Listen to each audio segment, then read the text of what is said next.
Muy buenos días a todos. Bienvenidos a el ICON, Espacio Universitario de Reflexión Cultural. Les damos la más cordial bienvenida a la Infoteca Universitaria Dr. Alfonso Pérez Romo de la Universidad Autónoma de Aguascalientes. En nombre de la Dirección General de Difusión y Vinculación y del Departamento de Difusión Cultural, les agradecemos su presencia en esta octava charla del ciclo que lleva por título Fuentes Internacionales de los Derechos Humanos. Me permitiré leer la semblanza del invitado del día de hoy. José Manuel López Libreros nace en la ciudad de Aguascalientes. Cursó los estudios de licenciatura en Derecho en la Universidad Autónoma de Aguascalientes, donde se graduó con mención honorífica en 1999. En la Universidad Carlos III de Madrid, España, obtuvo el grado de máster en Derecho de la Unión Europea y diploma de estudios avanzados en Derecho Mercantil, y además el doctorado de Derecho, donde obtuvo el reconocimiento cum laude en 2008. De 2010 a la fecha es profesor de la Universidad Autónoma de Aguascalientes y actualmente profesor de tiempo completo por oposición. Ha sido profesor invitado en posgrados de diversas universidades públicas y privadas. Es parte del núcleo académico básico del doctorado interinstitucional en Derecho de las universidades públicas de la región centro-occidente de la NUYES, de la maestría en Investigaciones Sociales y Humanísticas de la UA, además de la maestría en Derecho de la Universidad de Colima, y colabora con la maestría y doctorado interinstitucional en Derechos Humanos de la Universidad de Guanajuato. Es investigador titular en la línea de generación y aplicación de conocimiento, Derecho interinstitucional, Derechos Humanos y Derecho Económico. Cuenta con diversas publicaciones en materia de Derecho Internacional, de los Derechos Humanos, Derecho Económico Internacional y Derecho Constitucional. Sus últimos libros, Derechos Humanos en México, Protección Multinivel, Recepción de Fuentes Internacionales y Gobernanza, publicado en 2019. Sobre las normas de origen para las mercancías en el comercio internacional, 2024. Cuenta con perfil PROMEP 2016 a la fecha y reconocimiento SNI nivel 1 del CONACYT. Es revisor y dictaminador de las revistas Caleidoscopio de la Universidad Autónoma de Aguascalientes, de Jure, Universidad de Colima, Ciencia Jurídica, Universidad de Guanajuato, Derecho Global, Universidad de Guadalajara, Revista Integrus, Sistema Estatal Anticorrupción de Aguascalientes, entre otras. Forma parte del cuerpo académico de la Administración de Justicia de la Universidad Autónoma de Aguascalientes, integrante de la Red Iberoamericana de Empresas y Derechos Humanos 2019 y de la Red Española de Estudios del Desarrollo 2020. Fue director general de la Coordinación Jurídica Gubernamental de la Secretaría de Gobierno del Estado de Aguascalientes de 2008 a 2010 y además integrante del Consejo de la Judicatura Local de Aguascalientes por representación del Poder Ejecutivo del 2009 al 2010. Participó con la Organización de los Estados Americanos como parte de las misiones de observación electoral en 2018. Formó parte del Consejo Universitario de la Universidad Autónoma de Aguascalientes de 2015 a 2022 como consejero maestro propietario del Centro de Ciencias Sociales y Humanidades y actualmente es secretario general de la Universidad Autónoma de Aguascalientes. Bienvenido y que disfruten de la charla.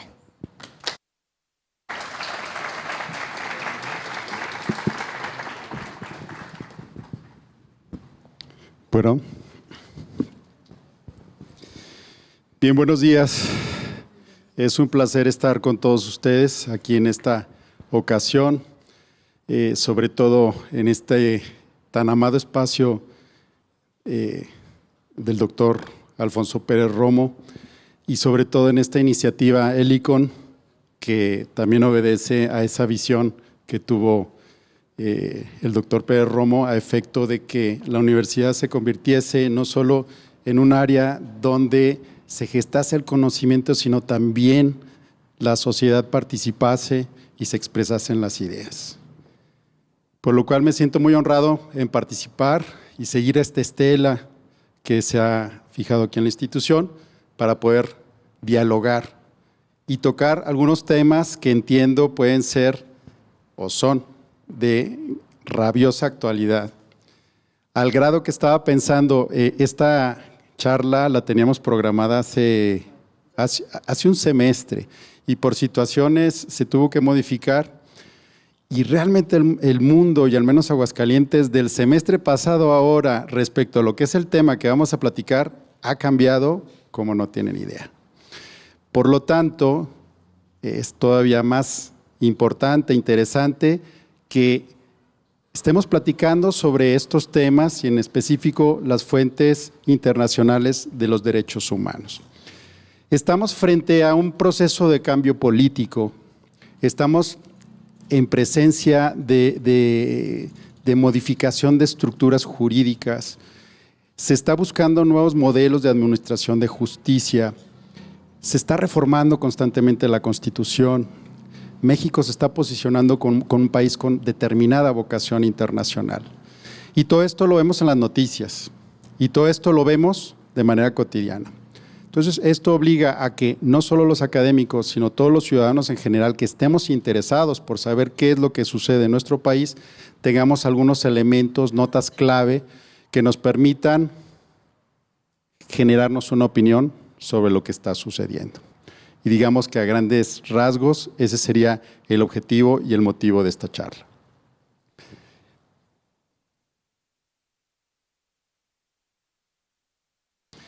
Tengo que decir que es una charla que es estrictamente académica y que no involucra la opinión de la institución, por el cargo que en este momento estoy ejerciendo, sino que lo dice una persona que se ha ocupado por tratar de conocer desde hace algún tiempo sobre la interacción que existe entre los derechos humanos, el derecho internacional y el derecho nacional, sobre todo desde una perspectiva no solamente dogmática, sino también pragmática, porque se entiende que estas modificaciones, interpretaciones, adecuaciones, armonizaciones, ha permitido, de alguna manera, que en el Estado mexicano se esté elevando o se haya elevado o haya existido una tendencia a mejorar las instituciones, a establecer más derechos y mejor manera de protegerlos.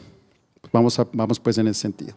El objetivo pues va a ser generar un diálogo, para lo cual en cualquier momento, es más, les pido que si hay alguna situación en la cual quieran intervenir, preguntar o algún tipo de posicionamiento, háganlo, que para eso estamos, de eso se trata este diálogo. Invitar pues a este proceso reflexivo, cualquier opinión, si es sustentada desde la sinceridad y no es ofensiva, pues es bienvenida. Y que nos ayude a que lo que estamos pensando se vaya permeando en la institución. Así que los animo a que participen y a que se involucren. ¿Qué estamos presentando? ¿Cuál sería el gran fin tras el cual espero poder llegar después de esta plática? Que entendamos que el derecho es un elemento dinámico y que existen disposiciones en las cuales tiene que haber una interacción normativa a través de incardinación de fuentes, a través de actividad intelectual de interpretación, y eso obliga a que las personas que se encargan de aplicar el derecho conozcan el derecho, estén cualificados para aplicarlo y además estén a la vanguardia de lo que significan los derechos humanos y cuáles son las técnicas y los procedimientos para la protección. Pero se trata de una dinámica activa entre fuentes locales y fuentes supranacionales, fuentes internacionales. ¿Qué quiero decir con esto? Tenemos que pensar, al menos desde esta perspectiva, que el derecho no solo se crea en la Plaza Patria en el centro de Aguascalientes, o no solamente se va a ejecutar por el inquilino o la inquilina del palacio de enfrente del Palacio de Justicia, sino que hay muchas instancias internacionales, supranacionales, nacionales, federales, locales, municipales, que están obligados a conocer el derecho y aplicar el derecho, porque hay una situación que caracteriza a todo ese sistema, y es que tenemos que pensar que el derecho está creado por y para las personas. El elemento central de protección de los sistemas normativos tiene que ser la persona, la mejor protección de la persona y de los seres vivos también en general. Y entonces aquí una primera reflexión, oiga, si vamos a platicar, porque es una plática y veo que aquí hay gente de derecho, pero también gente que está interesada en conocer un poco, ¿qué es el derecho? ¿Qué piensas que es el derecho? ¿Alguien que se anime? Yo sé que varios de ustedes se la conocen de memoria la respuesta. Yo les tengo que decir que hasta el día de hoy, y después de tanto tiempo, tengo pesadillas en la noche, me despierto sudoroso pensando qué es el derecho. Porque son esos temas que la filosofía no ha resuelto y que depende mucho del posicionamiento que nosotros tenemos. Y siento que alguien un día me va a preguntar, oye, sí, tú, muchos estudios, pero ¿qué es el derecho? Y empiezo a sudar, ¿no? ¿Por qué? Porque el derecho es muchas cosas. Depende de la posición que tengas filosóficamente, para ti va a ser algo el derecho.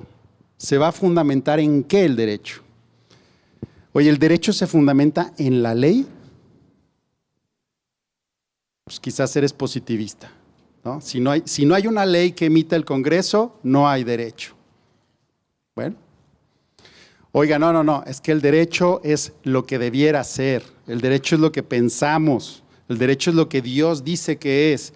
Bueno, pues quizá tú eres un justnaturalista, con una vertiente racionalista o con una vertiente pues más religiosa. O quizá tú entiendes que el derecho es lo que la realidad dice que es. Hay normas que se aplican y les digo que ni siquiera los que estudiamos derecho nos damos cuenta que se están aplicando. Y sin embargo se aplican. Entonces, ¿qué podemos decir? Esta discusión de qué es el derecho excede en este momento y les digo, nadie lo ha podido resolver hasta la fecha. Y si le dijeron que ya lo resolvieron, pues pónganlo en duda. ¿Qué podemos decir de lo jurídico? ¿Qué connotaciones, qué notas tiene algo jurídico? Pues lo primero decir es que es un fenómeno cultural. Todo lo que es el derecho obedece a una sociedad. Donde hay una sociedad hay un cuerpo normativo. ¿Cómo? Muy elevado, muy racionalizado, muy primitivo, refleja también a la sociedad y al momento social en el cual nos encontramos. Si hay momentos convulsos, el derecho suele ser convulso.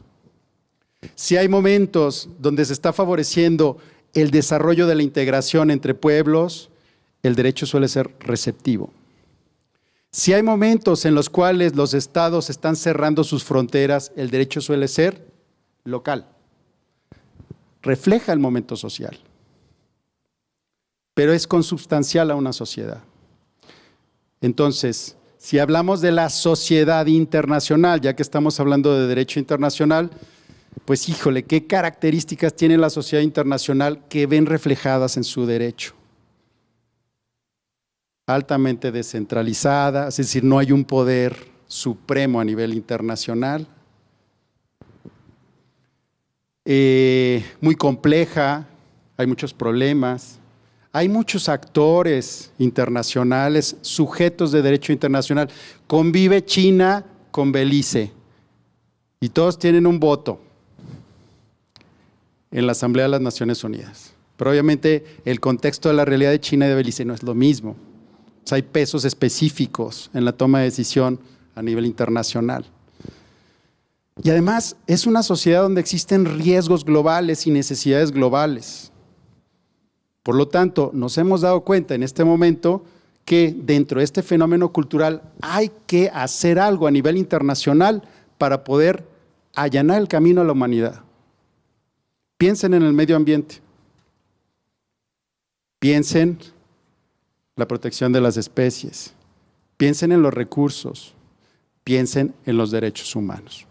Son aquellas situaciones en las cuales se van generando valores en esa sociedad que es un poco amorfa, no la podemos delimitar expresamente, pero que refleja también una normatividad jurídica.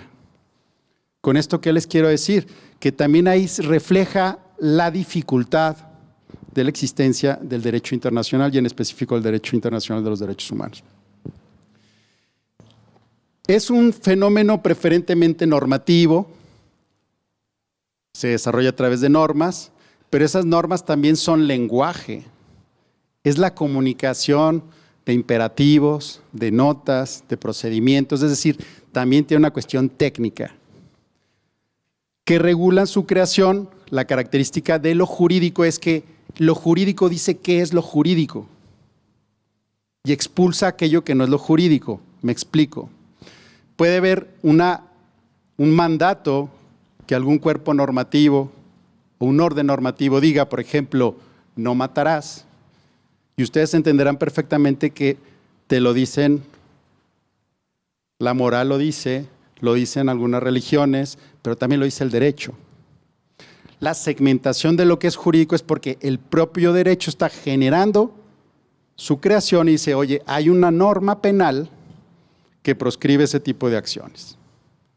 Eso es lo jurídico, se segmenta respecto de otras realidades normativas. Es interpretable y es argumentable. El derecho no está escrito o no debiese estar escrito como cláusula pétrea, sino que tiene que entenderse y tiene que interpretarse. ¿Por qué? Porque precisamente deriva también de limitaciones del lenguaje y el momento histórico en el cual se está haciendo la interpretación. Rige a las personas en sociedad, pero además tiene elementos de coercitividad.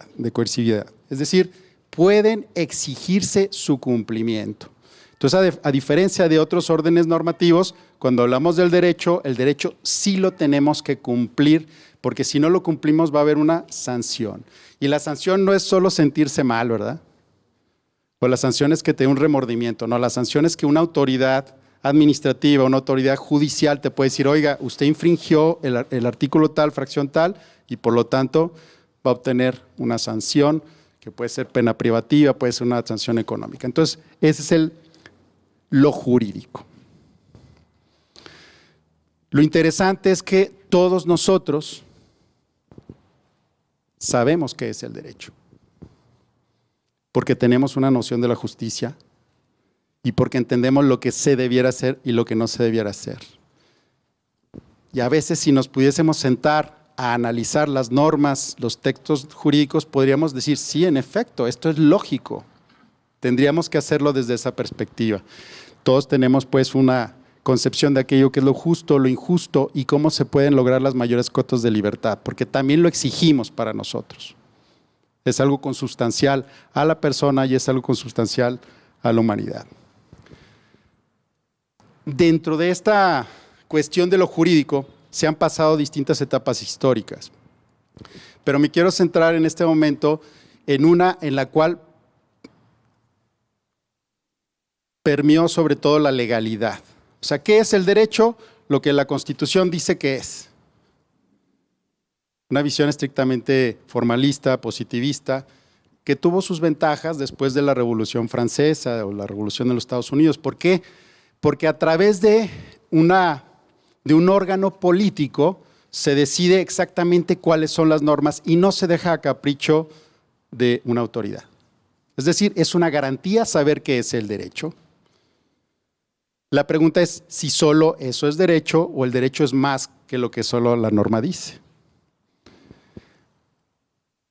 Entonces, el derecho es la Constitución, sí, pero la Constitución permeando sobre todo el sistema normativo. Eso se le llama proceso de constitucionalización. Y al menos es lo que históricamente se ha visto en los países democráticos después de la Segunda Guerra Mundial. Un proceso en el cual dicen la norma jurídica fundamental es la Constitución, pero la Constitución no solo es una disposición programática, es decir, un llamado a hacer algo, sino que es una disposición que también se tiene que hacer operativa. ¿A través de qué? De la propia Constitución y de que las normas que van jerárquicamente por debajo de ella adquieran esa naturaleza de constitucionalización. O sea, la Constitución se refleja no solo en el texto, sino en los principios que van permeando en todo el sistema normativo. ¿Cuál es la diferencia?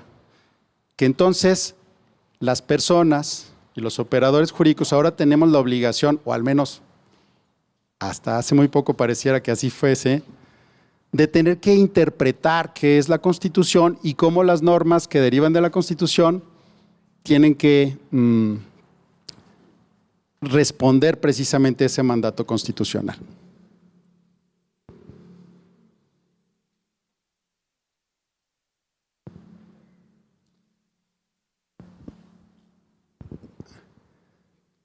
La Constitución es la piedra angular dentro de un sistema estatal. ¿El antecedente cuál es? Después del medievo surge la necesidad de ir creando entidades políticas y por el Renacimiento surge la idea del Estado moderno. El Estado moderno tiene una característica que pues es una entidad política en la cual va a tener un territorio y va a tener poderes que van a decir qué es su derecho y cuándo crean el derecho, cómo aplican el derecho. Y ese concepto de Estado va de la mano de otro concepto que nace de manera simultánea, que es la soberanía. Mucho se habla de la soberanía. ¿Qué es la soberanía? Bueno, la soberanía nace pues en ese mismo momento cuando surge el Estado moderno, donde dice, oye, el Estado moderno va a tener la capacidad para autorregularse, para darse sus normas, pero en la escena internacional es igual a todos los demás estados. Entonces surge las relaciones internacionales en base a esos principios de igualdad soberana y esos entes que van surgiendo van generando normatividad a través de sus relaciones. Pero si cada ente es soberano y cada entidad tiene, digamos, ese cuerpo normativo al cual obedecer, ¿cómo se va generando derecho internacional? ¿Cómo se van generando fuentes entre estos distintos ámbitos políticos? Pues principalmente a través de la voluntad de los estados. La voluntad de los estados manifestada a través de todos y cada uno de sus órganos. Por ejemplo, en el caso de México, pues quien conduce la política exterior, la cabeza del Poder Ejecutivo. ¿A través de qué? A través de ratificaciones que se dan en el Senado, a través de todo el cuerpo diplomático, se va manifestando la intención del Estado mexicano. En esencia, la conformación y creación de esa estructura internacional en cuanto al derecho implica la voluntad, principalmente. Pero posteriormente se va gestando el surgimiento del derecho internacional de los derechos humanos. ¿Qué fue lo que sucedió? Principalmente después de la Segunda Guerra Mundial y debido a las atrocidades que ahí se gestaron, empieza la preocupación por los distintos entes políticos por crear estructuras que no fuesen solamente del Estado. Por estructuras que identificasen precisamente que la persona es aquello más importante a lo que se tiene que proteger y que está incluso por encima de muchas de las decisiones que el propio Estado debe de tomar. El Estado es soberano, sí, pero el Estado existe por y para las personas. Entonces, en este contexto surge el derecho internacional de los derechos humanos, donde colocan a la persona en el centro y ya no solo es la relación entre los estados, entre las embajadas, sino la necesidad de proteger a la persona, lo que lleva a generar estructuras organizativas, tratados, organizaciones internacionales con ese motivo. Lo que se percibe entonces es que en ese momento se da una evolución del derecho general y del derecho contemporáneo para colocar a un valor y una característica de la sociedad internacional que es la protección de la persona. Entonces, cuando estamos hablando de derechos humanos y de personas, no solo estamos pensando en la Constitución de Aguascalientes, en la Constitución de México, en que esas normas permeen aparte en normas secundarias, sino que es un valor internacional aceptado y practicado por todas las entidades políticas, pero también por las organizaciones internacionales y también por los actores locales. Entonces surge pues, emerge la necesidad de proteger a las personas.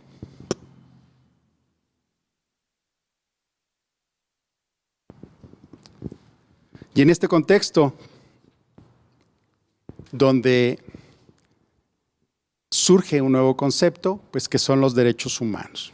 O sea, si bien en la gran revolución estadounidense, la revolución francesa, se empieza ya por la pugna de defender derechos, garantías y libertades de las personas, los derechos humanos como tales son un concepto moderno, realmente moderno. Habría otras formas de protección, pero ya en este sentido conceptual es algo moderno, es algo que realmente se desprende de las actividades en la creación de las Naciones Unidas, de la Carta Internacional de los Derechos Humanos. ¿Y qué son los derechos humanos? Pues, ¿qué podemos decir que son? Son todas aquellas facultades, prerrogativas y libertades fundamentales que tiene una persona por el simple hecho de serlo, sin las cuales no se puede vivir como ser humano y que además pueden llegar a reconocerse y garantizarse por el sistema normativo. Dos cuestiones entonces.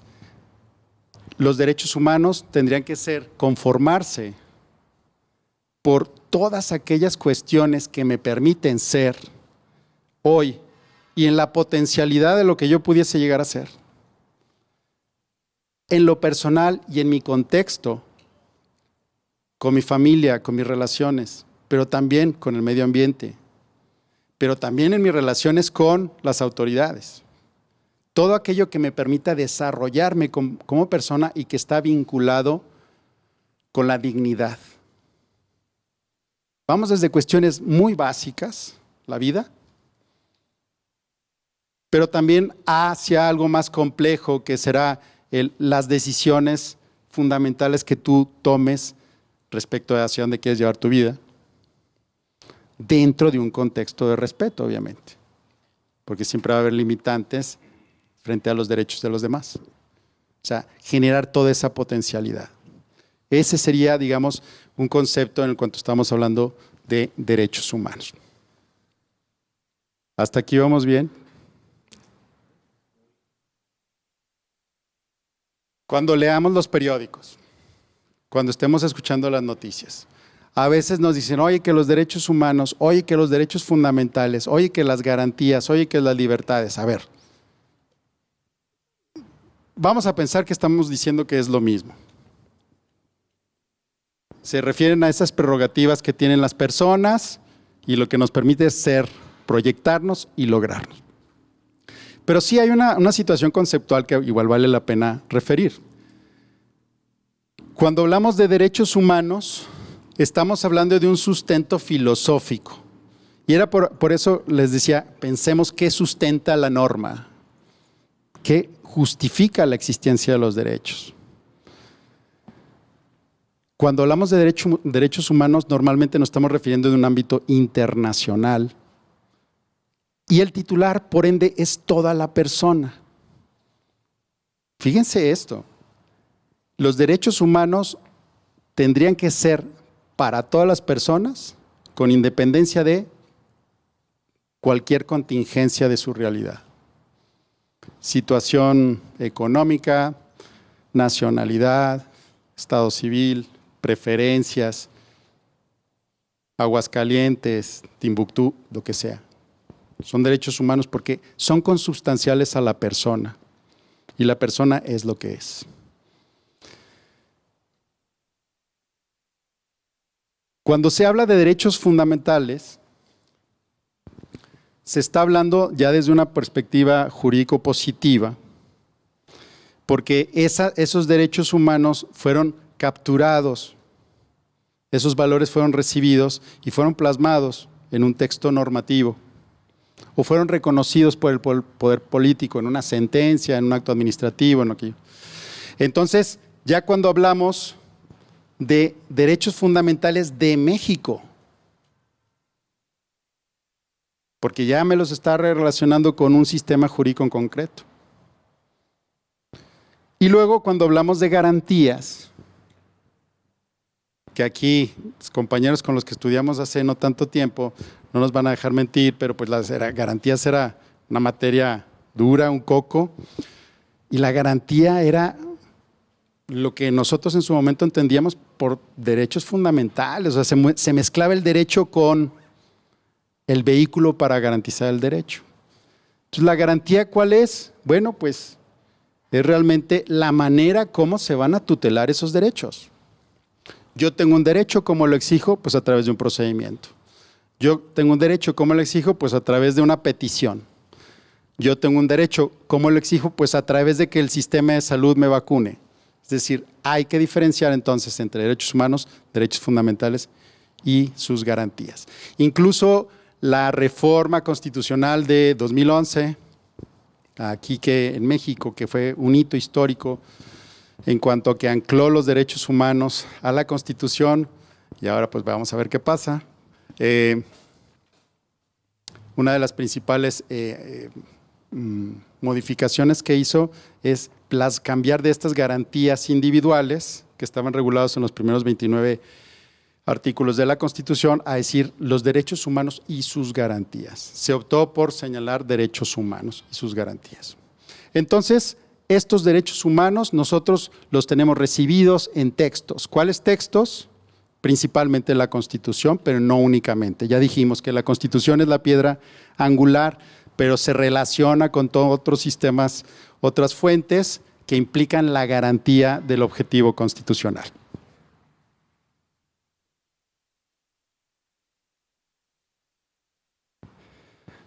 Y esto nos lleva a ver qué características van a tener esos derechos humanos y por qué tienen esa vis internacional, por qué tienen que ser protegidos a través de instrumentos internacionales. Principios básicos de los derechos humanos implica que son universales. ¿Qué problema le vemos a esto?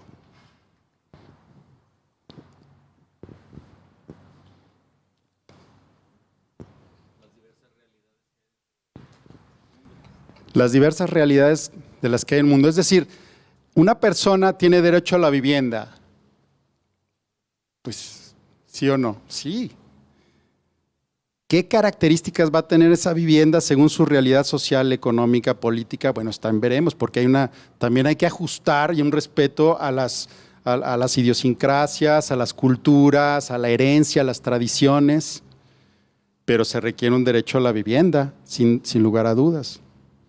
Entonces, es universal en cuanto a que son para todas las personas. ¿Por qué? Por el solo hecho de serlos. Son además interdependientes los derechos humanos. Los derechos humanos es un catálogo que está interrelacionado.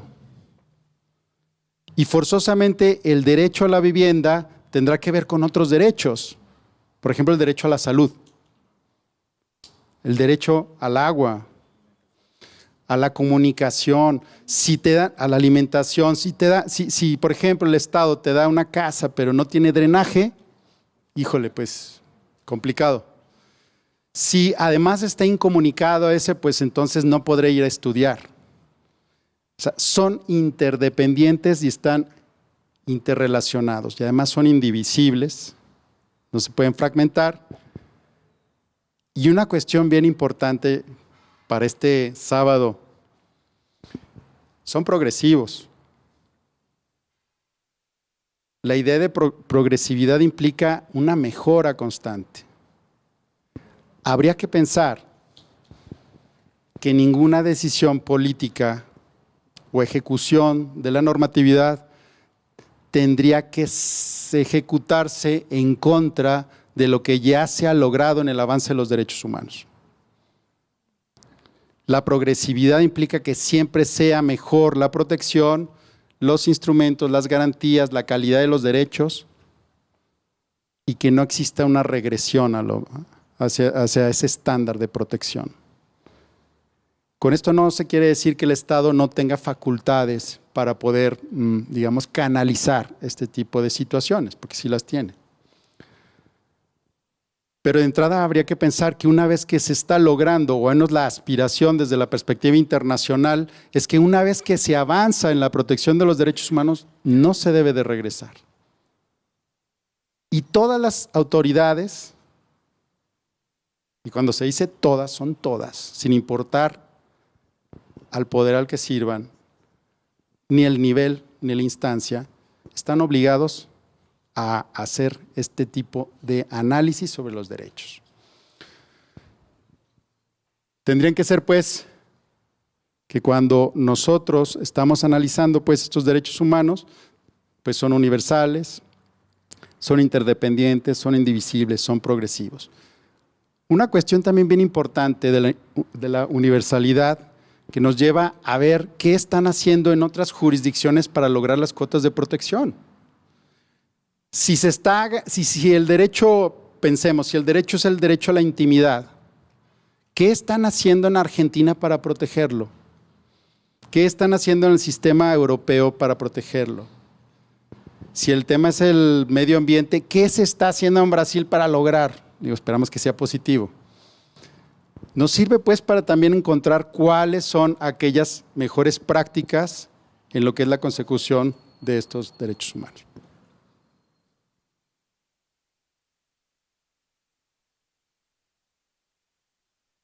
¿Cómo voy? ¿Pero cuánto llevo? ¿20 minutos? Otra cuestión rapidísima, necesaria. Cuando hablamos de derecho, tenemos que decir, bueno, sí, pero ¿dónde está el derecho?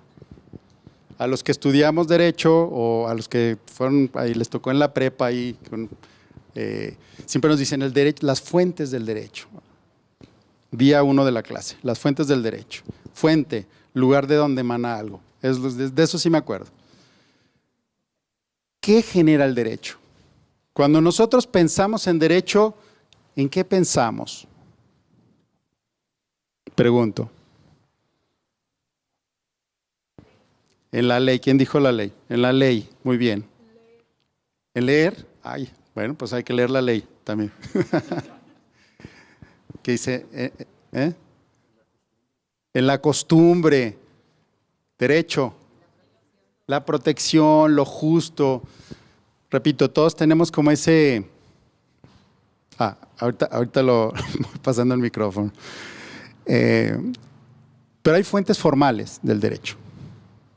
O sea, el derecho se crea a través del pacto político, que es la Constitución, y dice cómo se va a generar derecho. Por eso decíamos, la característica de lo jurídico es que te dice qué es lo jurídico, te dice qué pertenece al sistema. Entonces, ¿dónde vamos a encontrar el derecho? En la Constitución, en las leyes, en los reglamentos, en las sentencias, en los laudos, en los contratos, pero también en tratados internacionales. Digamos, serían como las fuentes formales que podemos identificar en lo cotidiano. Y desde el derecho internacional surge una problemática. Decíamos, en Aguascalientes, compañeras, ¿usted qué dijo de la ley? Ya le tocó participar. Perdón, ¿qué pasó? Ahí le va. ¿Usted qué habló de la ley? ¿Quién hace las leyes? Pues los legisladores. Los legisladores. ¿Y es de aquí de Aguascalientes usted? Sí. Entonces, ¿dónde se hacen las leyes? O sea, si yo me voy en camión, digo, oiga, lléveme a donde hagan leyes, ¿a dónde me llevarían? Pues al Congreso del Estado. ¿Y dónde está? En el centro. Ok, muy bien. Ahora les pregunto, ¿quién hace el derecho internacional? Pues los tratados internacionales. ¿A dónde me van a llevar?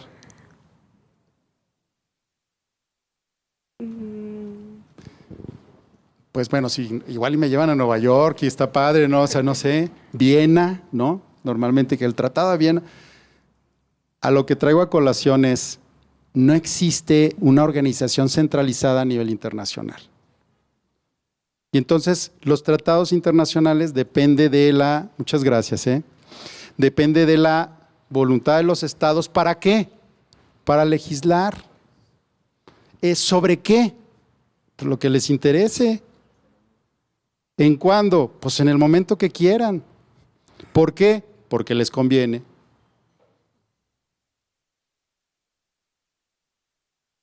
¿Por qué se firmó el Telecán en su momento?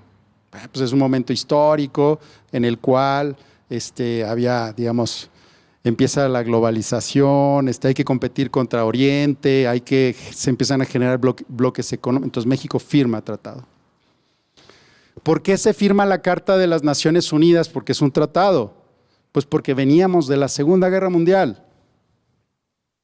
O sea que también esos tratados internacionales y esas fuentes internacionales van a depender del contexto histórico, político y las necesidades que se van gestando para dotar a la sociedad, y cuando decimos a la sociedad, al Estado mexicano, y nosotros dentro del Estado mexicano, de instrumentos para poder pedir tus derechos. ¿Quién legisla? Si quisiéramos pensar aquí que una persona, me incumplió un contrato, estoy incómodo, ¿a dónde pudiese yo atender? Alguien que se anime a contestar. Tienes un contrato por escrito, un arrendamiento, no te paga el arrendador, el arrendatario, perdón, y ¿a quién vas? ¿Con quién vas? Con un abogado. No, eso sí. Y la recomendación es que siempre les paguen la consulta, Ese sí también es otro. Va con un abogado. Uh-huh. Va al Ministerio Público. Va al Ministerio Público. Va y luego de ahí, tú mismo. Al Poder de Justicia. Vas a pedir justicia. Vas al Ministerio Público. Primero el abogado te va a orientar, no, o sea que tenemos que ir, ya sea al Ministerio. Vamos a poner una demanda, doctor. A nivel internacional, ¿cómo una persona puede pedir justicia? Si supuestamente son los estados los que monopolizan las relaciones internacionales. Pues no, fíjate que a partir del derecho internacional de los derechos humanos, la persona tiene locus standi, tiene posibilidad de llegar directamente a pedir justicia. Bueno, obviamente ciertos procedimientos, pero puede presentarse ante las instancias, ante los tribunales internacionales. Pero otra vez, esos tribunales internacionales no son universales. Porque ¿de qué va a depender? De que el Estado quiera participar ante ese tribunal internacional, principalmente.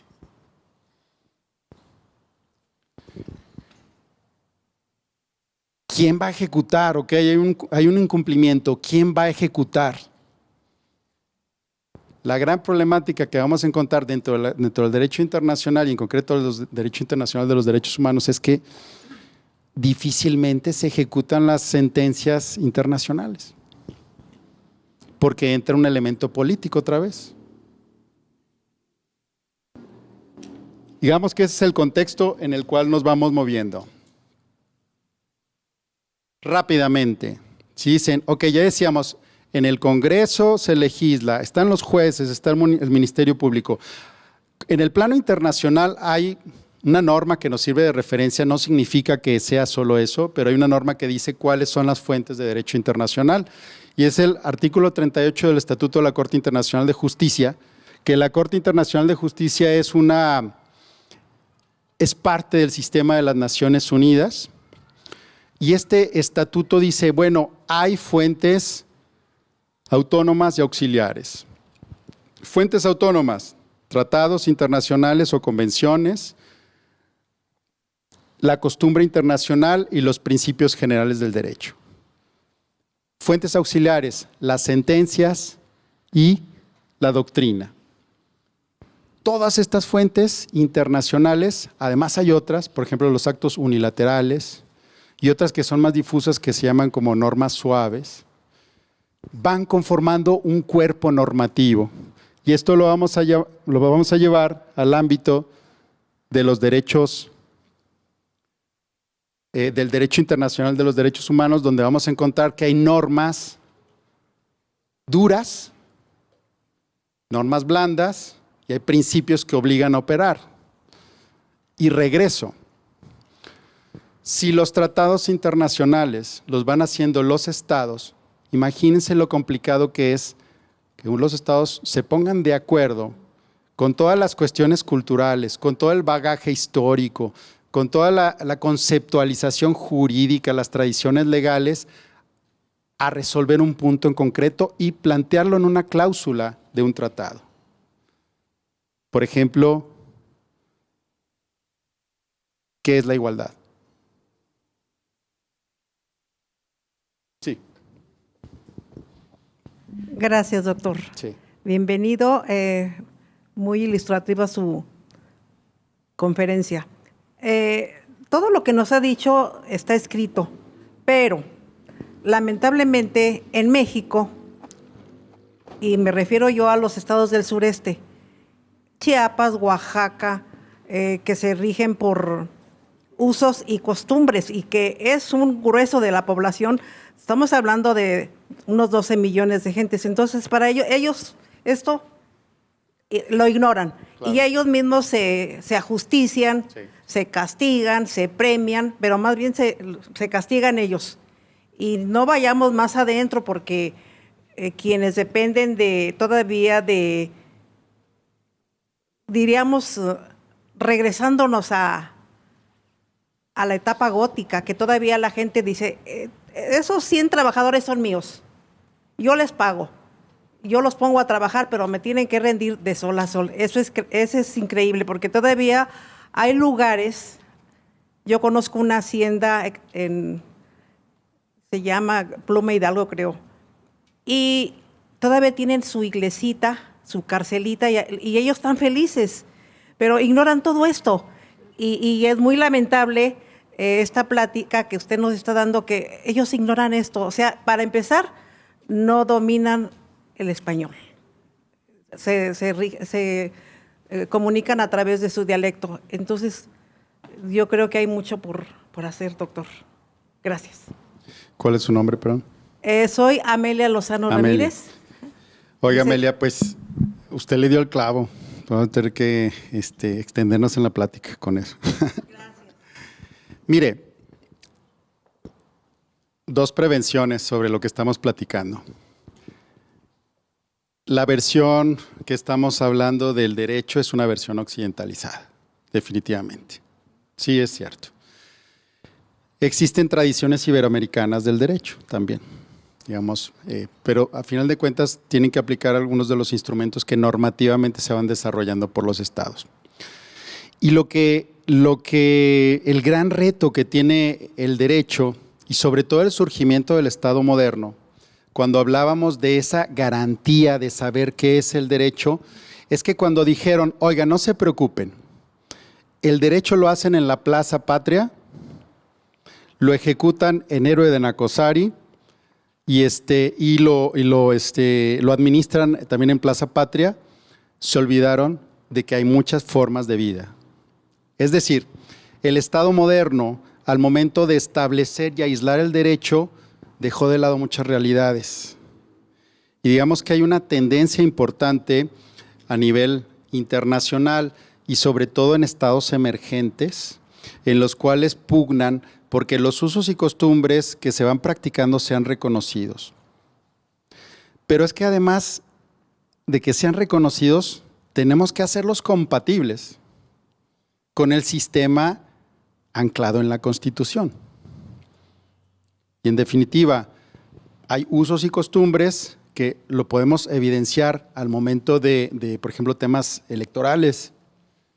Para mucha gente no significa, para mucha gente que es de ciertas etnias, pues no significa las siglas de alguna organización política, sino el dicho del anciano, anciana de la región, ¿no? O quien detente algún bastón de mando, etcétera, etcétera. Es decir, ese es el gran reto que, si lo vemos desde la perspectiva del derecho internacional de los derechos humanos, también se busca que los pueblos sean reconocidos. Esa es otra cuestión, es otra característica. No solo estamos hablando del derecho del Estado, en el derecho internacional, el derecho de la persona, sino que también hay derechos de los pueblos por sus especificidades culturales. Otro debate sería si esos usos y costumbres son compatibles con los que en nuestra sociedad practicamos. Por ejemplo, el tema de los matrimonios, ¿verdad? El tema de ciertas cuestiones de violencia, castigos, que irían en contra de los principales elementos de la Constitución, pero es un tema. Y lo podemos ver, sobre todo también, pues en América del Sur, aquí mismo en Centroamérica, en África, donde, bueno, no permea esta visión occidentalizada del derecho internacional, más sin embargo, también con los instrumentos occidentales se les tendría que proteger a estas instancias. Entonces, ese es, digamos, el gran reto, donde se pueda identificar no un monismo jurídico, sino un pluralismo jurídico que permita que las distintas entidades políticas, culturales y sociales puedan coexistir. Ese es un reto constante. Guardando las distancias y obviamente identificando que hay una tradición común, pues en Europa lo van resolviendo en el proceso de integración europeo, reconociendo la diversidad, relacionándose más que como estados a través de pueblos, porque incluso los pueblos tienen los pueblos, que es un concepto pues no tan concreto como el del estado, porque el estado de aquí, tú sabes, cuando estás en Aguascalientes y ya te saliste a Zacatecas o a Jalisco, pero el pueblo, ¿cómo lo delimitas? El pueblo es un concepto sociológico. En la Unión Europea hay mecanismos para reconocer a los pueblos. ¿Por qué? Porque es la entidad, son las personas que participan en ese contexto. Entonces, digamos, ese es uno de los grandes retos que derivan del Estado moderno, de las grandes revoluciones y que por algunos motivos han supuesto un rompimiento con tradiciones ancestrales muy ricas, ¿no? O sea, pensemos simplemente el caso de México.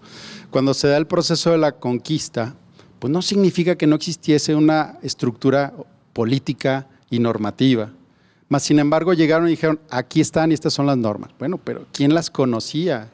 ¿Quién las aplica? ¿Cómo se va compatibilizando? Es decir, es un tema interesante y que, repito, sí está siendo objeto de análisis por parte del derecho internacional de los derechos humanos, y aquí simplemente quisiera recalcar que vía los estándares internacionales se busca que esa norma internacional pues, pueda permear en un contexto político, histórico y determinado concreto. No sé si con esto más o menos, yo sé que no se resuelve porque es extenso, pero es una problemática. Así que muchas gracias por la observación.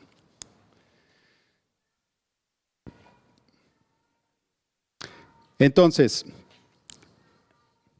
perdón. Gracias. Si yo estoy en Estados Unidos y tengo un problema jurídico, ¿qué autoridad mexicana me puede auxiliar? Bueno, depende de qué problema tenga y esperemos que no sea grave.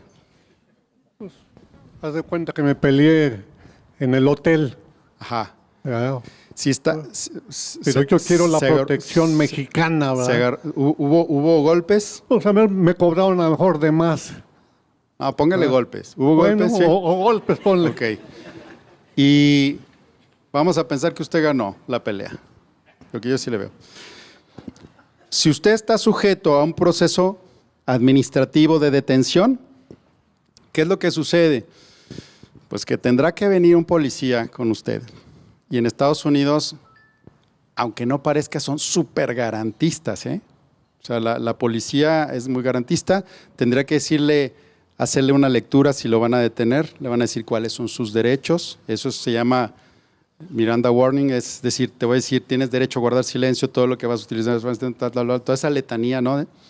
Lo van a poner a disposición de la autoridad policial. Pero en ese mismo momento,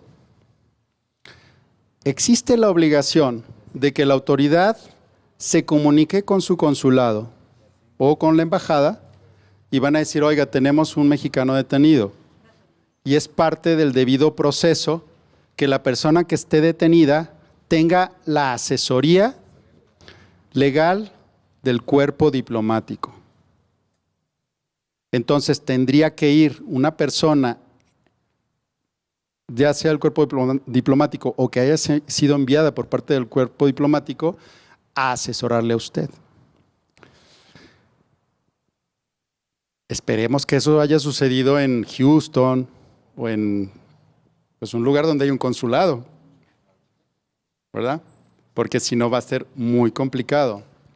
Si digamos que es el deber ser es lo que yo le estoy comentando, pero realmente no sucede.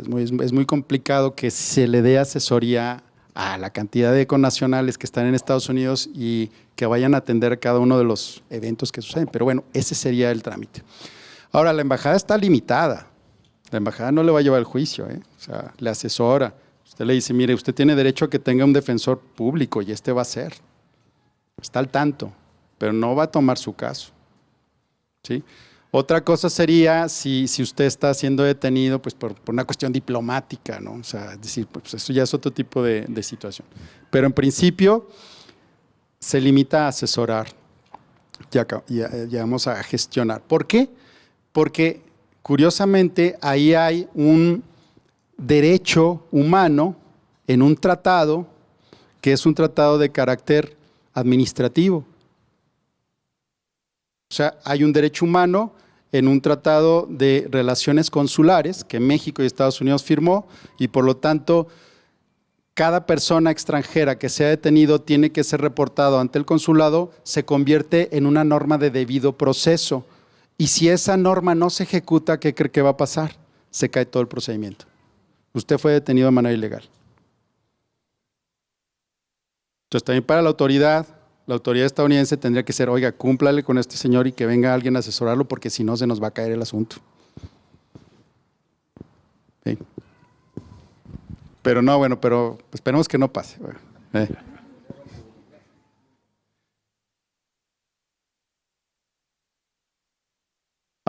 sí.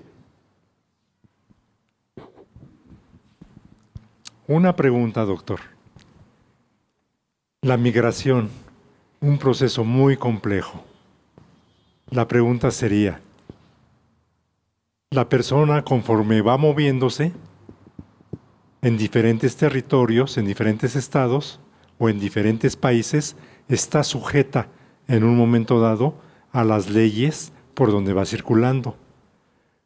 Pero muchas de las veces ni siquiera es visible si sufren alguna agresión, sea de autoridades, sea de sus propios connacionales o sea también de individuos que se dedican a la extorsión. El derecho humano en los migrantes, ¿de qué manera les puede proteger? ¿Qué alcance tiene? ¿Me puede decir su nombre? Es Mauro. Señor Mauro. Señor Mauro, bueno, el contexto.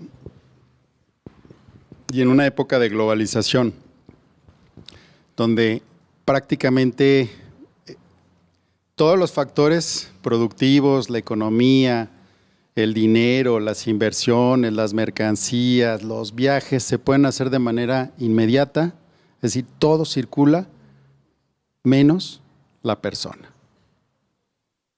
Dentro de los grandes, digamos, de las grandes desgracias que genera la globalización, la evidencia de la desigualdad en la distribución de riqueza y demás, pues es palpable el tema de la migración por cuestiones políticas, por cuestiones económicas, por cuestiones ambientales, es decir, es evidente. Entonces, el Estado, en lugar de, precisamente en este concepto de soberanía, protege su territorio, ¿con qué? Pues con barreras físicas, con trámites administrativos. ¿Existe un derecho humano a migrar? Sí. ¿Tendría que ser de manera ordenada? Pues también. Y a lo largo de ese trayecto tendría que respetarse los derechos de las personas definitivamente. Es más, son las personas más vulnerables que existen. Porque aparte están fuera de cualquier esquema de protección. Lamentablemente nos damos cuenta que pues existen tremendos vacíos de protección, se han sucedido situaciones tremendas, ¿no? Por aquello lo de San Fernando, no sé si se acuerden, detenciones que son ilegales realmente, o sea, los centros de detención administrativas por parte de las autoridades pues, no se justifican. Y realmente es un drama social.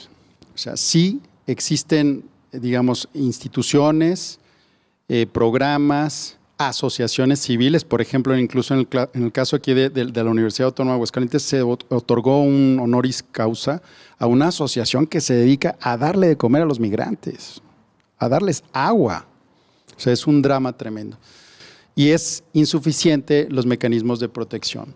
Ahora, es como la gran contradicción, en la medida en que se va generando riqueza, pues tampoco se quiere recibir la gente que está huyendo de la pobreza, que es complicado, que tendría que ser ordenado. Sí, hay instrumentos internacionales, hay pactos internacionales en los cuales se tendrían que ir gestando la forma en cómo se generan esos flujos migratorios, pero sigue siendo un tema altamente politizado también, y eso genera una invisibilización de estas personas. O sea, si hay personas vulnerables, lo son los migrantes, que generalmente suelen ser de alguna etnia, que a veces ni siquiera hablan el idioma, que no saben cuáles son los mecanismos de defensa, que dejaron todo atrás, dejaron a su familia, dejaron a su cultura, y sin embargo están buscando algo más. Es lo que le puedo comentar. Sí existen pactos, tratados, acuerdos, mecanismos, pero difícil la ejecución, sin duda es.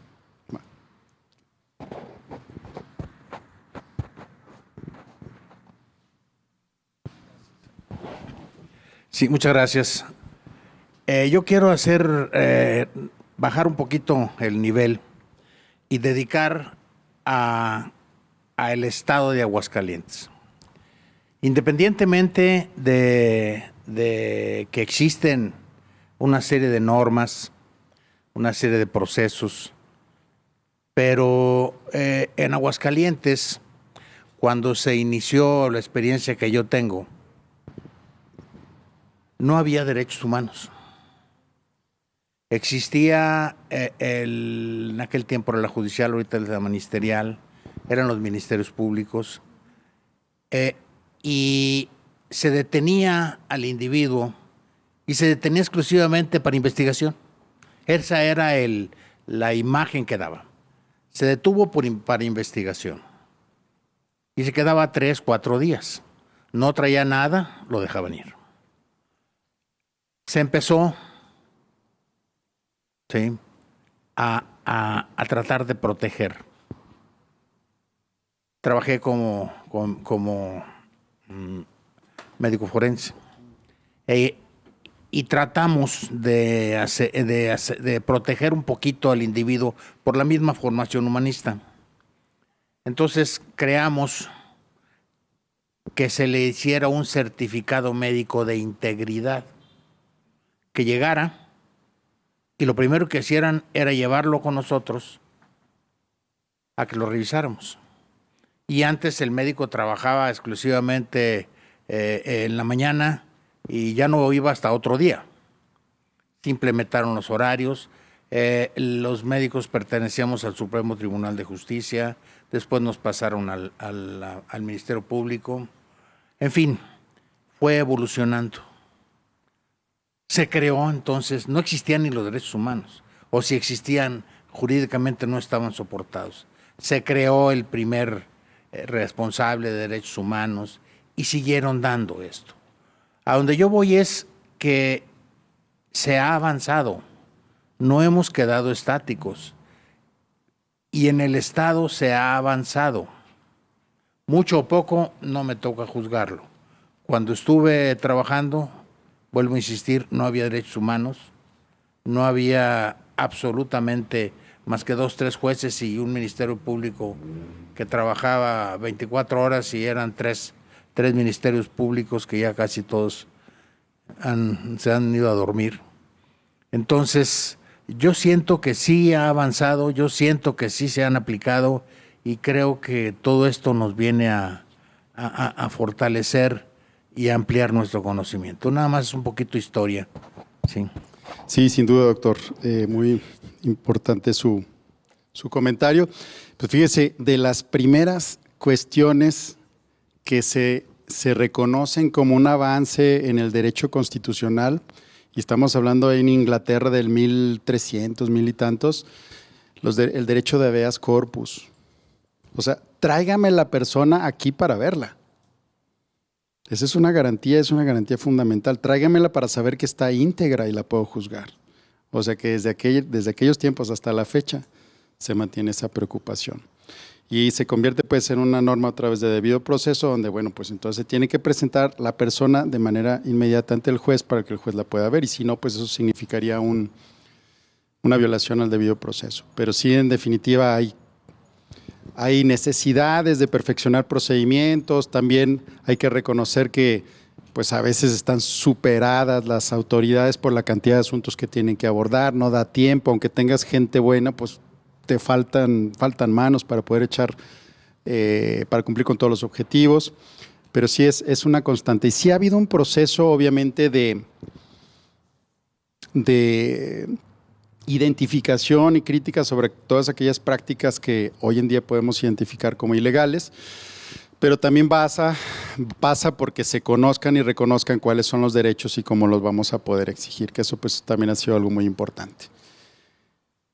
La internacionalización de los derechos. Retoma esta idea. Los derechos constitucionales surgen en Inglaterra, en Estados Unidos, en Francia. Generan garantías. No vas a ser juzgado sino más que por un juez, por ejemplo. Y eso se eleva al ámbito internacional. Y dentro de esta dinámica de interacción entre estados, reconociendo valores pues propios de la comunidad internacional, centrando la paz, los derechos, el debido proceso, se empiezan a generar instrumentos, tratados, acuerdos, resoluciones, organizaciones internacionales que implican una internacionalización de los derechos humanos. Y esa internacionalización, centrado en las Naciones Unidas, en la OEA, luego genera un efecto de irradiación que va cayendo a las distintas entidades políticas. México, en el cual va a tomar esas decisiones, esas recomendaciones, esos artículos de esas sentencias, de esos tratados o ejecutar esas sentencias. ¿Cuál es el problema que tenemos? ¿Cómo hacer derecho propio eso que está llegando del extranjero? Y me refiero al extranjero en el sentido que aunque México soberanamente participa en los tratados o en las organizaciones internacionales, no deja de ser una entidad fuera de lo local la que está determinando cuál es el sentido y el alcance de los derechos. Y eso luego se convierte en una crítica importante porque dicen, oye, ¿qué legitimidad tienen en el ámbito internacional para poder tomar esas decisiones? ¿No? Oye, ¿por qué? Pues si no me representan, yo no voté por ellos. ¿No? Sin embargo, es una manifestación del Estado mexicano el haber participado en ese tratado o participar en la OEA y decir, bueno, asumo todo lo que va surgiendo de ahí. Aunque a veces también el Estado mexicano se echa para atrás cuando le piden que haga cosas por parte de los organismos internacionales. Entonces, la internacionalización de los derechos humanos, ¿qué implica? Que el catálogo de derechos que tenemos en la Constitución crece de manera exponencial. ¿Quién ha tenido oportunidad de leer la Constitución de México? Completa no, nada más hay como que tenerla. ¿Cuántos artículos tiene? ¿Ciento qué? 30, diga fuerte, ¿cientos qué? 136. Más los transitorios.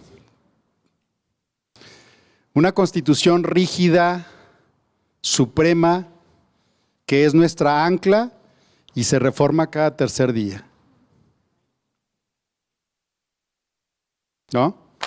O sea, por eso reitero, hay que conocer estas cuestiones. Decía, ¿Qué derechos hay en la Constitución? Bueno, pues la Constitución me habla de que se me reconocen los derechos humanos, o sea, no se me otorgan, se reconocen, o sea que los derechos están en otro lado. Los reconozco.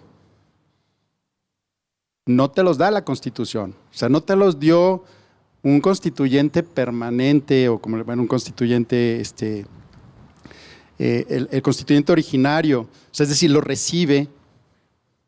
¿Por qué? Porque están positivizándose, haciéndose derechos fundamentales. ¿Qué significa? Son progresivos. ¿Cuáles son? Pueden ser muchos. Si analizamos los primeros 20 y tantos artículos de nuestra Constitución, nos van a decir que tienes derecho a la propiedad, nadie te puede molestar, puedes votar, etcétera, bla, bla, bla, o sea, tienes derecho a la salud, etcétera. Pero no todos los derechos están ahí. Gran parte de los derechos vienen del derecho internacional. Porque al menos hasta hace poco, antes de empezar la conferencia, la Constitución decía que reconocía esos derechos más los que estén contenidos en los tratados internacionales. A ver, entonces, ¿de qué tamaño es mi Constitución? Si México ha firmado más de 200 tratados internacionales en materia de derechos humanos, más todos los tratados internacionales que haya firmado que puedan derivar, como el caso que le comenté, aunque sea administrativo, en una garantía, en un derecho para una persona. ¿Cuántos son los derechos que tenemos? ¿Por qué? Porque son progresivos. ¿Quién firma esos tratados? El Estado mexicano como una manifestación de la soberanía, estableciendo un mecanismo que la propia Constitución dice cómo tiene que hacer. El Ejecutivo va y negocia, el Senado ratifica y se notifica que existe un tratado internacional. Entonces, ¿cuántos son? ¿Cuántos van a ser? Todos los que tengan que ver con la dignidad humana. Porque aparte la sociedad evoluciona. Hoy en día gozamos de derechos que no se necesitaban hace tiempo. ¿Alguien me puede dar un ejemplo? A ver, allá nomás que pase el micrófono.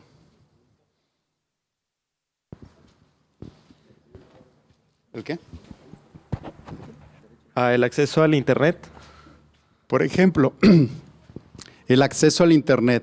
Yo diría, bueno, pero eso quizá podría ser, como los derechos humanos están interconectados, vinculados, pues tendría que ver quizá con el derecho a la comunicación, o sea, libertad de comunicación. Pero yo te diría, ¿y el derecho al olvido? El derecho al olvido. ¿Sabes cuál es? No. Suena como canción de ranchera, ¿verdad? Pero ¿cuál es usted?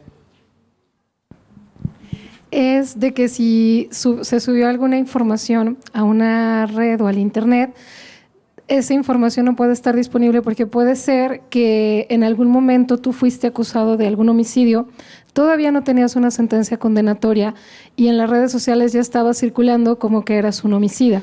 Entonces, cada vez que te busquen en Internet, tú vas a aparecer el homicida, cuando en realidad todavía no estaba sujeto a un proceso, ya se te había hecho una condena, claro, por así decirlo. Entonces pudo haber sido injusto y le dijeron que era el pateaperros, ya se le quedó el pateaperros y entonces buscas en Internet pateaperros y sale tu foto.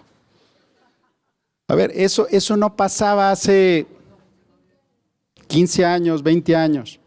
¿Por qué? Porque va evolucionando. Tiene que ver pues con todos esos derechos que desde la perspectiva de la dignidad humana sean necesarios. Y dentro de este proceso de internacionalización, ¿cuánto me queda? ¿Sí? Vamos, voy cerrando con esto. Y dentro de este proceso de internacionalización, importante saber que lo que digan las Naciones Unidas, lo que diga la Organización de los Estados Americanos es importante. Y es parte del sistema jurídico mexicano, aunque no lo quieran decir o aunque lo quieran borrar. Porque México está incardinado en la sociedad internacional. y lo que justifica la soberanía del Estado mexicano es la relación con la sociedad internacional.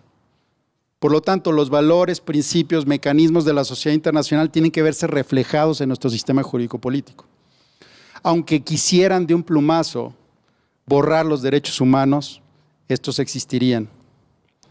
Porque la fuente no solo va a ser la Constitución, sino también son los tratados internacionales.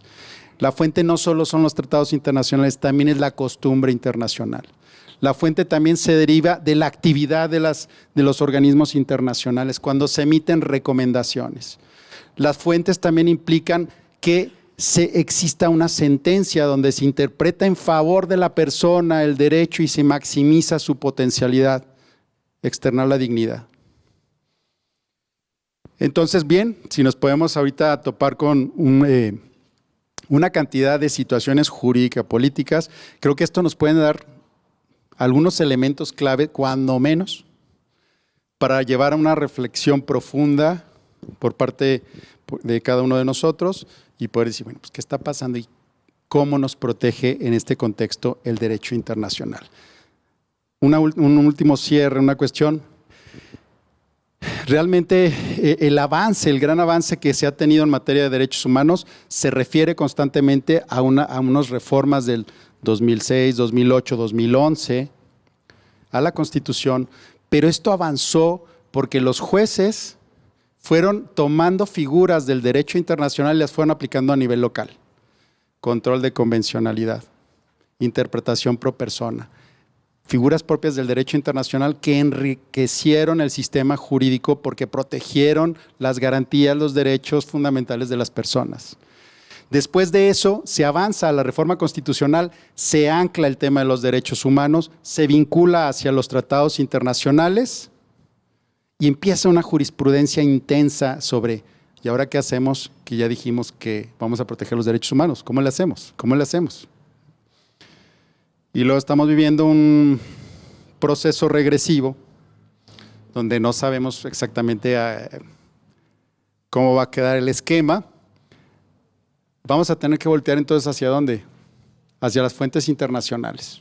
Entonces lo que diga la OEA será importante, lo que diga la ONU será importante. Y también va a ser muy criticable. ¿Por qué? Porque va a haber una perspectiva de decir, el pueblo es soberano y el pueblo dijo esto. No, las mayorías también pueden ser injustas. No sé, quiero. Gracias. Con respecto a lo que se le llama ahora el fenómeno del presidente Bukele, y bueno, él da sus fundamentos para no estar tan apegado a los derechos humanos, como él lo ha explicado. Gracias. Sí, fíjese que el fenómeno de Bukele también se da en Polonia, O sea, es decir, hay muchos estados que están volteando hacia la ultraderecha a efecto de resolver las cuestiones. Y hay que decirlo, hay gente que está conforme con eso, mientras no le toque a esa persona, ¿va? O sea, es decir, e incluso lo increíble es que el problema de El Salvador ha sido tan acuciante que incluso personas cuyos hijos han sido detenidos se manifiestan a favor del sistema restrictivo. Pues parece una incongruencia tremenda. Pero lo cierto es que se están vulnerando todos los principios de un Estado constitucional y democrático. Que quizás tendríamos que buscar formas de cooperación, formas de colaboración a nivel internacional, que quizás tendría que establecerse mecanismos de inclusión, que eso va a tomar tiempo, que eso requiere generar estructuras económicas, pues es cierto. Pues digamos, las decisiones estas, como las que está tomando Bukele, es como llegar y decir, oiga, es que fíjese que tengo un dolor en el brazo, no se preocupe, yo se lo voy a amputar y ya no le va a doler, ¿verdad? Así es sencillo. Entonces ya no va a tener el dolor del brazo porque va a estar así. Y esa, digamos, es la dinámica. Pero es real, es real. Doctor, yo siento que hay mucho por trabajar en México, porque estamos muy ajenos a los derechos humanos, y me refiero concretamente al sureste.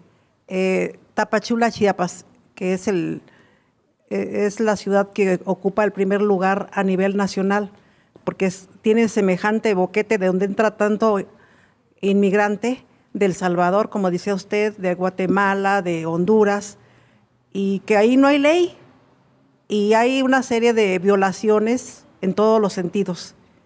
Y ya no diga usted de ellos, sencillamente un turista quiere ir por allá, pues no tiene garantía. Si yo quiero conocer los lagos de Montebello, las cascadas de Agua Azul, pues no me lo garantizan porque de regreso ya taparon el camino, ya me están pidiendo dinero y ahí me tienen anclada 2 o 3 días, pasa. Y la autoridad ausente, el gobernador ausente, el presidente ausente. Viene uno de regreso, todo decepcionado. Yo tengo una hermana que vive en Tapachula, Chiapas, en Tuxtla Gutiérrez. Y siempre que voy a visitarla, me voy en el avión, pero desgraciadamente hace 3 años no me pude regresar porque no había líneas, estaban suspendidas. Y me vine en el autobús, y ese autobús viene desde Guatemala. No, fue un infierno porque lo van parando los militares.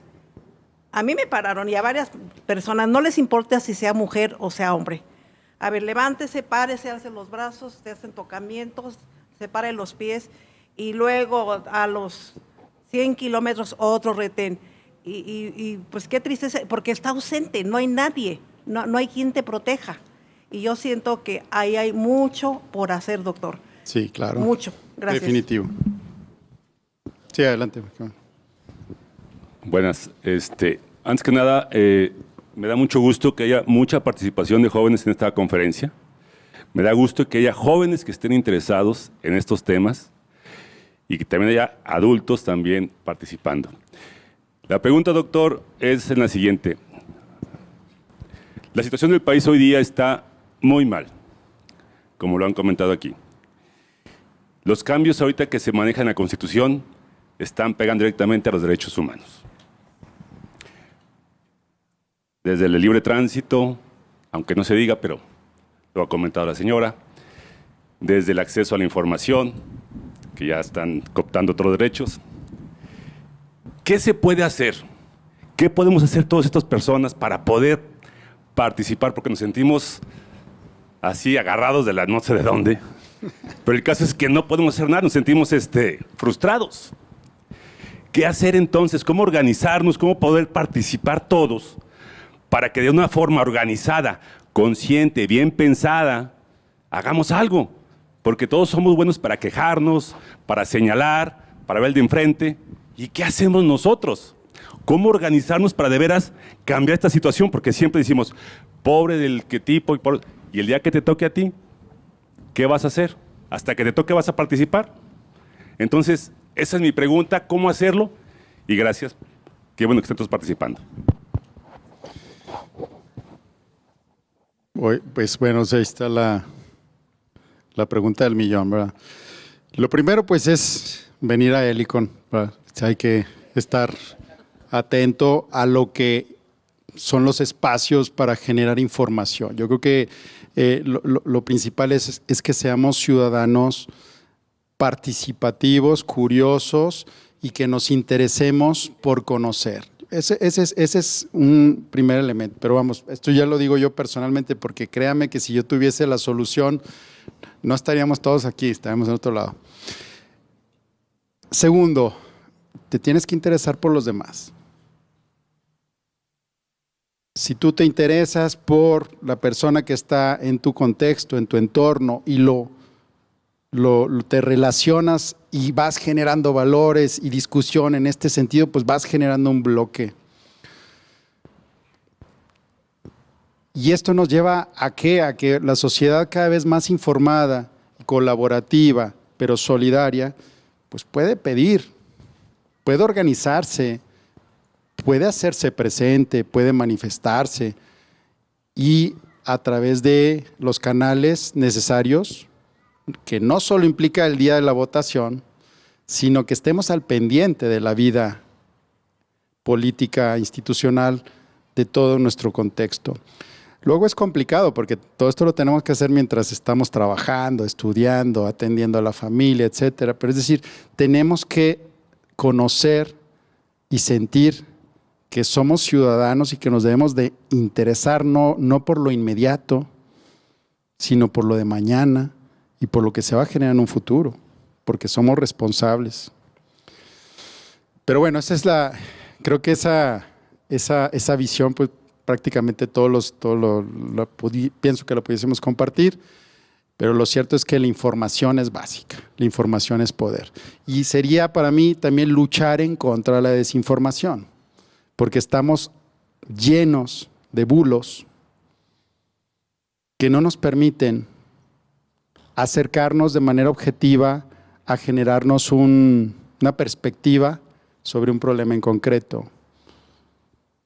Animadversiones, polarizaciones, es decir, usted genere conocimiento para desde una perspectiva objetiva pueda tener una toma de decisión desde lo personal primero y luego en la relación con los demás. Pues es que es lo que nos toca, ser ciudadanos informados. Muy buenas tardes. Manolo, pues es de verdad un gusto disertar aquí contigo de estas cuestiones y con esta lleno hasta la bandera.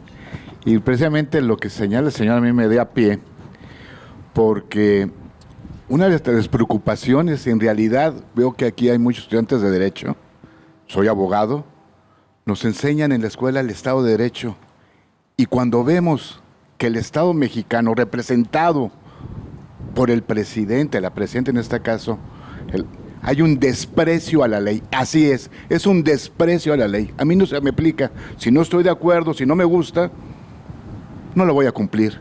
Qué grave es esto. El Estado de Derecho en México está fracturado. Se le ha vapuleado. Y no lo entendemos, y la sociedad no lo entiende porque cree que es como si fuera un inmueble que está demolido o que hay una grieta. No, esto es muchísimo más grave. Se está fracturando el Estado de Derecho en México. ¿Y qué podemos hacer al respecto? Es decir, no quiero aquí cuestión de polarizar y decir si estamos de acuerdo o no con un partido político, lo que quieren hacer ahora, reformar la supremacía constitucional, sino simplemente es hacer la reflexión y es que como ciudadanos tenemos que tener una vocación de respetar la ley. Y respetar la ley es en nuestro entorno. Respetar aquí, desde el punto de vista de cada uno de los que estamos aquí, de que no voy a invadir el espacio del otro, de que no me voy a estacionar en un lugar prohibido, de que si veo que está el semáforo en rojo y que nadie me ve, me voy a atravesar. Y muchas veces decimos, es que es la cultura del mexicano. No, esa no es la cultura del mexicano, esa es la cultura de la persona que no sabe cumplir el orden jurídico. Y precisamente en todo nuestro entorno, cada día podemos hacer un poco más porque este Estado de Derecho se fortalezca. ¿Cómo lo podemos hacer? Bueno, pues respetando desde la vialidad. Si soy patrón, cumpliendo con las normas laborales. Si soy trabajador, cumpliendo con mi jornada. Si soy maestro, si soy estudiante, si soy profesionista, etcétera, etcétera, etcétera. Pagando impuestos, cumpliendo los contratos. Si soy arrendatario, cumpliendo pagando la renta, cuidando el inmueble, en fin, tantas cosas que se pueden hacer. Entonces, sí tenemos que preocuparnos porque sí el Estado de Derecho en México está fracturado, sí estamos viviendo tiempos convulsos. A mí, la verdad, como abogado me entristece. Nunca creí que íbamos a llegar a una situación de esta naturaleza, pero también me pongo a reflexionar, bueno, como dice el señor, bueno, ¿qué voy a hacer? ¿Voy a estar inactivo? No, yo ya fui el 2 de junio a votar, yo me expresé en las urnas, ejercí mi derecho al voto. ¿Qué me toca ahora? Bueno, pues me toca precisamente ser un buen ciudadano y dar ejemplo todos los días y sobre todo en mi familia. Pero los derechos humanos es algo muy importante. La verdad es que yo no había abrevado tanto de esto, mi querido Manolo. Ya no quiero hablar con tanta vehemencia, pero la verdad es de que creo que esto nos da para reflexionar. Es nada más eso, es reflexionar y a partir de la reflexión, del conocimiento, ¿va? Ser más tolerantes, respetuosos e interesados por todo lo que es la vida pública de nuestro país. Muchas gracias, Manolo, y muchas gracias a todos ustedes por haberme escuchado. Muchas gracias, estimado Chucho. Sí, pues coincido plenamente con tu apreciación. Gracias. Bueno, yo nomás quisiera expresar rápidamente que después de mis 36 años aquí en la Universidad Autónoma de Aguascalientes, en el Departamento de Derecho, ahora me doy cuenta que no sé nada. Pero sin embargo nos dejaste muchas inquietudes para seguir adelante estudiando. Pero es una cosa muy preocupante. Las dos personas que me antecedieron, me doy cuenta que ya se están dando cuenta de la magnitud del problema en México. Es que esto es totalmente violatorio a todas las garantías o derechos fundamentales. Viene a la ley Mordaza, que van a totalmente a castigar a las personas que hablan en contra del gobierno. Ya quitaron la propiedad privada, ya no es propiedad privada, es propiedad social. Puedo estar hablando muchísimas cosas de las reformas constitucionales que son totalmente violatorias a los derechos fundamentales. Pero lo que me preocupa más es que no existe un órgano. Y el único que pudiera existir sería el Poder Judicial, y lo están haciendo pedazos. Lo están haciendo pedazos con amenazas y con leyes como la Ley Suprema que quieren sacar, que ya nadie va a poder hacer nada. Pero ¿qué otra institución en México, ¿no?, fuera del país, pudiera hacer frente a la situación que está llegando en México? No lleva ni siquiera un mes la presidenta y ya hizo pedazos toda la Constitución. Es problema muy serio, pero ¿quién puede meter mano a parar, a frenar esta situación? Te felicito, Manolo. Ricardo, gracias. Sí, hay personas, o sea, nuestros representantes políticos, que nada más cuando andan pidiendo el voto, están diciendo yo voy a hacer esto, voy a hacer lo otro, pero ni siquiera ellos se van con el mejor postor. Se cambian como chapulines de partido, como quieren. ¿Y quién nos va a representar si nuestros representantes no hacen nada? Y deberían de. Gracias. Bien, pues oh cielos, ¿verdad?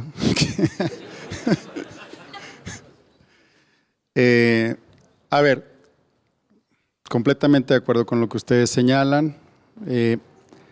Por eso tendríamos que voltear hacia las instancias internacionales, donde abiertamente la OEA se ha manifestado preocupada por la situación que acontece en México, porque se están vulnerando, por ejemplo, respecto a la reforma judicial, se están vulnerando no solo derechos de las personas trabajadoras del Poder Judicial, sino un principio básico de acceso a la justicia, que es un derecho fundamental.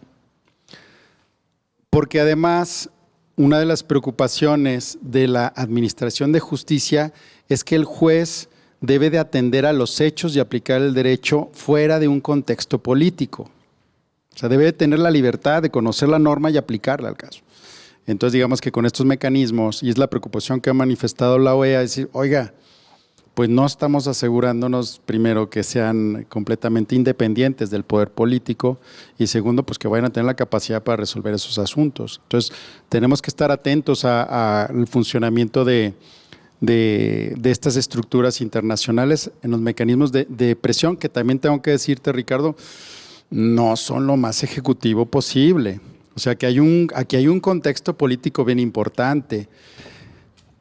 Quizá algún socio económico de pronto diga, oye, no me gusta la manera en cómo las inversiones se están gestionando, y dé un manotazo en la mesa y diga, modifiquen el sistema judicial. Vamos, lo pongo así de claro.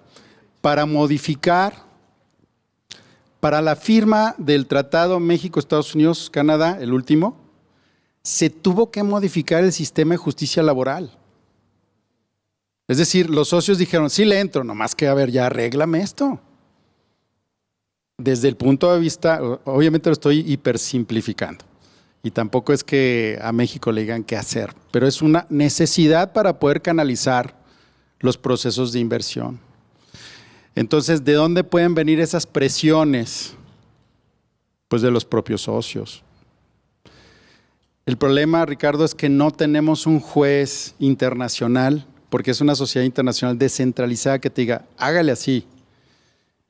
Y aún así, si existiese, yo te diría, bueno, ¿y quién lo nombró? O sea, porque siempre va a tener esa sombra. Entonces ahí entra un elemento político bien importante. ¿Sí? O sea, es decir, cómo nos vamos a estar relacionando con nuestros socios, principalmente socios comerciales. Y cuando digo socios comerciales, quizá ese impulso no solo venga de la sociedad organizada, que sí vamos a ser responsables, pero también del patrocinio de quien esté interesado que las situaciones se arreglen rápido.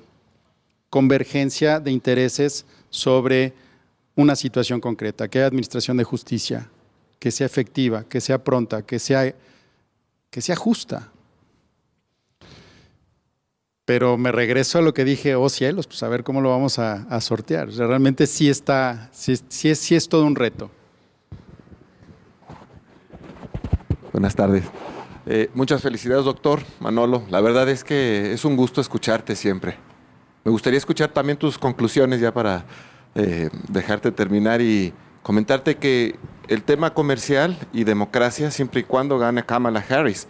Si gana Trump, pues vamos para atrás también, ¿no? Pero tal vez yo quería preguntarte desde la pedagogía del derecho. Ya estamos hablando desde el tema de la política, ¿no? El estudio de la ciencia política, pero desde la pedagogía del derecho, yo creo que vamos a tener que modificar mucho cómo enseñamos el derecho, sobre todo a los jóvenes alumnos, para decirles, oigan, ahora el derecho tal vez vamos a tener que fusionarlo con ciencias políticas, porque un juez va a tener que equilibrar no solamente a la técnica del derecho, sino también cubrirse él mismo de que no pase al tribunal disciplinario sus resoluciones. Pero creo que hay espacio todavía para no caer en el tema de polarización de resistencia, resignación o retirada, porque creo que es una trampa estas tres opciones. Entonces yo creo que tiene que ser una resistencia, es una resignación también, pero también creo que podemos adaptar mucho la pedagogía del derecho. Yo quiero escuchar mucho de eso porque tú eres un profesor, eres un investigador, eres reconocido, pero ¿cómo vamos ahora a enseñar el derecho? Supongamos que algún alumno te dice, recién graduado, quiero ser juez. No lo vamos a polarizar. Tal vez el sistema cunda teniendo gente desde adentro diciendo, esto es el ejercicio del derecho y a ellos vamos a tener que apoyar cuando dicten sentencias valientes con un sistema que no va a privilegiar que seas valiente en los derechos humanos, lo va a castigar. Entonces yo creo que vale la pena ver cómo reenfocamos el derecho y la ciencia política. Y muchas felicidades, Manolo. Muchas gracias, siempre un gusto. Bueno, pues sí, definitivamente, a ver, aquí también hay que dejar algo claro, es lo que tenemos. O sea, tenemos que trabajar con esto, porque aún así el día de mañana vamos a tener que ir ante un juez y vamos a tener que ver cómo se solventan todas las controversias. La estructura que tenemos, obviamente, tendrá que adaptarse, tendremos que evolucionar. En definitiva, pienso que sobre la marcha también se van a hacer muchos ajustes al sistema. No creo que vaya a ser solamente una situación estrictamente política. O sea, como que a final de cuentas tendrían que llegar personas que a nivel mínimo conozcan procedimientos y el mismo sistema va a generar que esas personas sean hábiles en lo jurídico y en lo político. ¿Sí? Es decir, el juez tendrá que hacer TikToks, ¿sí? Y tendrá que ser buena onda y ser querido por su comunidad. Lo que preocupa, lo que dice aquí el doctor es, a ver, pero es que si alguien llega como juez por ser popular y tiene determinada línea, ya sabemos cómo va a resolver. Oye, yo no estoy en contra de los derechos sexuales y reproductivos, ya te aviso, ¿eh? Oye, pero como quieras, soy el juez. No, el juez es para todos. El juez tendría que aplicar la norma, el juez tendría que aplicar, es decir, sí se viene un tema bien interesante.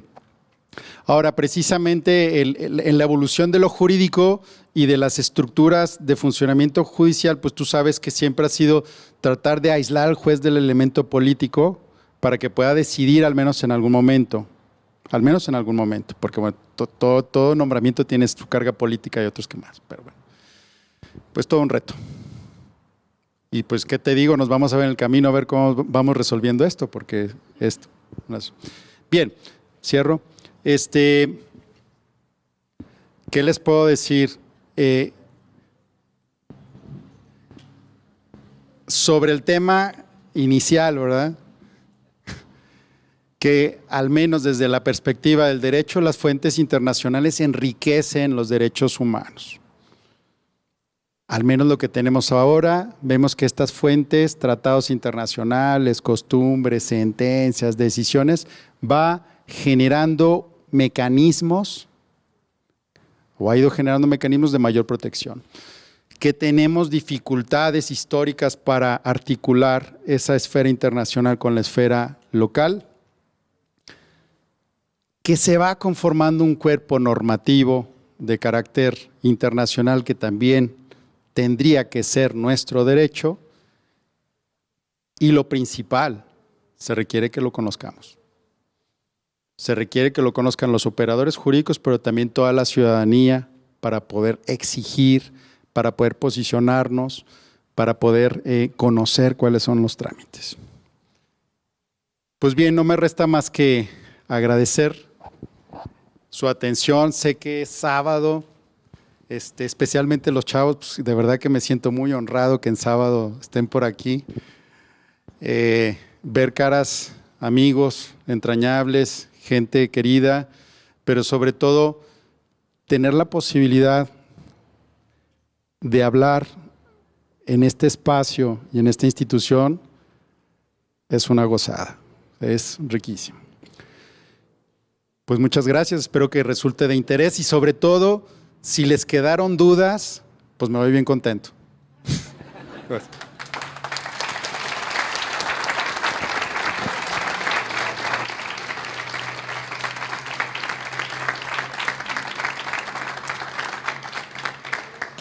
Agradezco al doctor José Manuel López Libreros por su participación en este espacio universitario y cedo el uso de la palabra al doctor Ismael Manuel Rodríguez Herrera, director de Difusión y Vinculación. Gracias. Pues también yo me voy contento en el sentido de que cumplimos el cometido en Helicon. Entiendo por las participaciones que hay mucho interés, que hay reflexión y ganas de profundizar en los temas. Creo que es el sentido justamente de lo que el doctor Alfonso Pérez Romo en su momento planteaba para este espacio. También comparto la satisfacción de ver a muchos jóvenes. Sé que todos vinieron muy convencidos y que la próxima semana aquí estarán con nosotros. Espero que así sea. Sí les agradecería también, por supuesto, que compartan la invitación con sus compañeros. En esta ocasión fue una temática muy concreta, pero Helicon se caracteriza porque era la intención desde un principio de tener temas siempre provocantes, siempre de interés, de reflexión, que como universitarios tenemos que animarnos a discutir. Pero en esta ocasión sí reiterar el agradecimiento y el reconocimiento al trabajo y a la presentación que nos hizo el doctor José Manuel López Libreros referente a su charla sobre las fuentes internacionales de los derechos humanos. Muchas gracias, doctor, por tu muy valiosa participación. Gracias.